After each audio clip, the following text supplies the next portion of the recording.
Veliki pozdrav svima, moje ime je Ivan i kao što sam obećao, stigla je Motorola Edge 50 Neo, model koji je izazvao ogroman hype u posljednje vrijeme iz više razloga. Jedan od razloga svakako su boje u kojima dolaze ovi modeli. U kombinaciji sa kompanijom Pantone plasiraju se izuzetno lepi dizajni.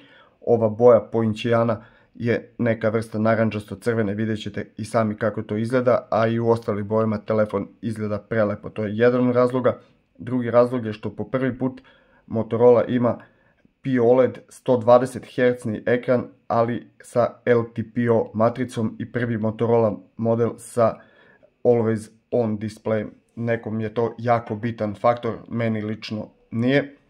Ovaj moj model dolazi u verziji 8.256 i ono što prvo mogu primetiti na kutiji na osnovu ovih gabarita, to je da punjača u kutiji nema. Telefon je inače objavljen početkom septembra mjeseca ove godine, znači 2-3 mjeseca kako je objavljen. Evo da vidimo čega ima u kutiji. Svaka kutija Motorola miriše. To je neki poseban parfem koji se osjeća i posle jako dugo vremena.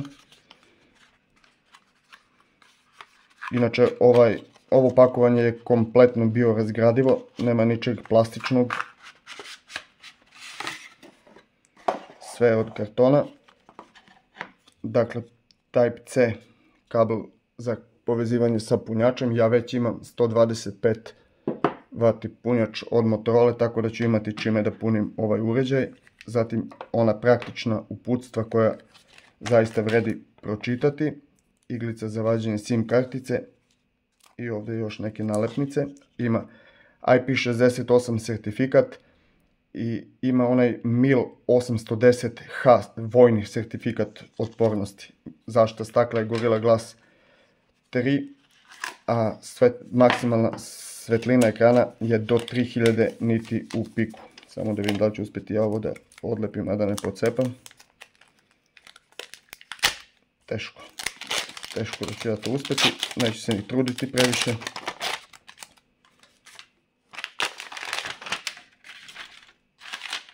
I evo, ja to uvijek nespretno radim i evo kako to izgleda. Pogledajte ovu boju, okvir je od polikarbonata, ali telefon izgleda fantastično. Da vidimo ima li nešto struje u njemu.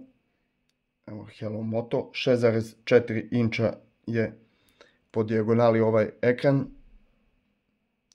Telefon pokreće MediaTek Dimensity 7300 4 nanometarski chipset, o tome ću više u recenziji.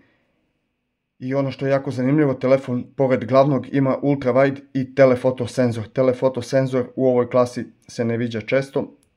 Glavni senzor je Sony Litija 700C 50 megapikselni senzor sa optičkom stabilizacijom, a telefoto je Samsungov S5 K3 K1 senzor 10 megapikselni koji se nalazi i u S22, S20 Plus, S22, S22 Plus, S23, S23 Plus u Xiaomi 13 i još dosta modela.